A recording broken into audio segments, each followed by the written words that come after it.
नमस्कार, मैं हूं आपके साथ नम्रता।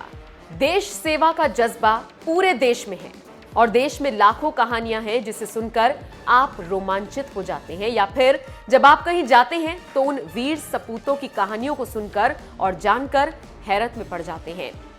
ऐसे ही हैं हमारे देश के हथियार, जिनके बल पर देश ने कई विजयी गाथाएं लिखी हैं और देश को सुरक्षित रखा। इसको देश सराहता भी है।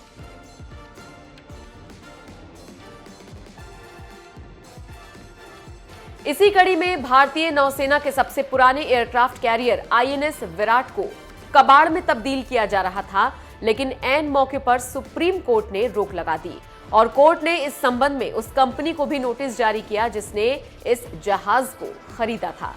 जानकारी के लिए बताते चले कि आईएनएस विराट भारतीय नौसेना की पहचान और इसकी संस्कृति का एक अहम हिस्सा रहा है। आईएनएस विराट लगभग 29 सालों तक नौसेना के साथ रहा।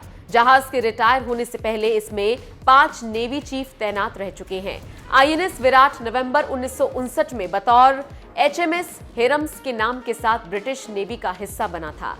ये जहाज दुनिया का पहला ऐसा एयरक्राफ्ट कैरियर है जिसके नाम सर्वाधिक नेवल ऑपरेशन में शामिल होने का विश्व रिकॉर्ड है। आईएनएस विराट भारतीय नौसेना की पहचान और हिंद महासागर पर भारत का बादशाह था। रक्षा मामलों के जानकारों की माने तो आईएनएस विराट 12 मई 1987 को भारतीय नौसेना में एचएमएस हेरम्स के नाम से कमीशन हुआ था। बाद में इसका नाम एचएमएस हेरेम्स से बदलकर आईएनएस विराट कर दिया गया। इस वॉरशिप का निर्माण जून 1944 में शुरू हुआ था और 18 नवंबर 1959 में इसे रॉयल नेवी में कमीशन किया गया था। रॉयल नेवी से साल 1985 में डी कमीशन होने के बाद ये वॉरशिप 56 सालों का सफर तय कर चुका है। जानकारों की माने तो आईएनएस विराट को दुनिया का सबसे पुराना और भारतीय नौसेना का लेजेंडरी एयरक्राफ्ट कैरियर होने का गौरव हासिल है। खुद में कई बरसों का इतिहास समेटने वाले विराट को साल 1999 में कारगिल की जंग के दौरान स्टैंड बाय मोड पर रखा गया था। तत्कालीन सरकार को इस जहाज पर पूरा भरोसा था कि आपातकाल की स्थिति में ये जहाज महत्वपूर्ण भूमिका अदा कर सकता है।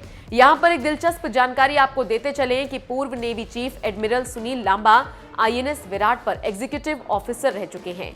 इसके अलावा रिटायर्ड एडमिरल निर्मल कुमार वर्मा, पूर्व navy chief retired admiral Madhvendra Singh, retired admiral Arun Prakash और retired admiral Devendra Kumar Joshi INS Virat पर बतौर कमांडिंग ऑफिसर तैनात रह चुके हैं।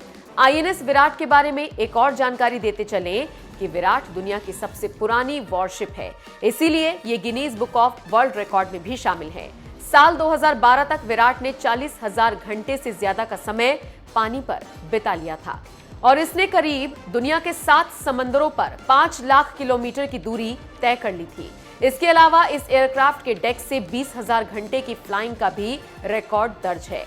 आईएनएस विराट ने भारतीय नौसेना के सबसे बड़े ऑपरेशन जुपिटर में अहम भूमिका अदा की थी। जुलाई 1979 में शुरू हुआ यह ऑपरेशन भारत श्रीलंका के बीच हुए एक समझौते के तहत शुरू हुआ था। इस ऑपरेशन के वक्त श्रीलंका में गृह युद्ध चल रहा था। उस दौरान इस वॉरशिप के जरिए कोच्चि से 76 सॉर्टीज को अंजाम दिया गया था और इसकी मदद से 350 जवानों को पहुंचाया गया था। अब हम बताते हैं विराट की खासियत क्या है। आईएनएस विराट का कुल वजन 23,900 टन है। ये 226.5 मीटर लंबा और 48.78 मीटर चौड़ा युद्धपोत है। इस युद्धपोत पर 150 ऑफिसर्स और 1500 सेलर्स के क्रू की क्षमता है। ये वॉरशिप एक छोटे से शहर की तरह है। इस पर लाइब्रेरी, एटीएम, टीवी, जिम और वीडियो स्टूडियो है। आईएनएस विराट की एक और खासियत यह है कि इसमें हॉस्पिटल और डेंटल केयर सेंटर भी है। ग्रैंड ओल्ड लेडी के नाम से पहचाने जाने वाले आईएनएस विराट मई 1987 में भारतीय नौसेना के परिवार का हिस्सा बने थे। देश को 30 साल की सेवा देने के बाद इसे 6 मार्च 2017 को रिटायर कर दिया गया था। उसके बाद विराट को संग्रहालय या रेस्तरां में बदलकर जीवन दान देने की भी कोशिशें हुई, लेकिन उसी बीच गुजरात के अलंग स्थित श्रीराम ग्रुप ने 38.54 करोड़ रुपए की बोली लगाकर जहाज को खरीद लिया था। उसके बाद ये जहाज मुंबई स्थित डॉकयार्ड से भावनगर जिले के अलंग में दुनिया के सबसे बड़े जहाज विघटन यार्ड में पहुंचाया गया। लेकिन अब ये मामला सुप्रीम कोर्ट में है। देखना होगा supreme court grand old lady की तकदीर क्या लिखता है। ये तो आने वाले वक्त में ही पता चलेगा।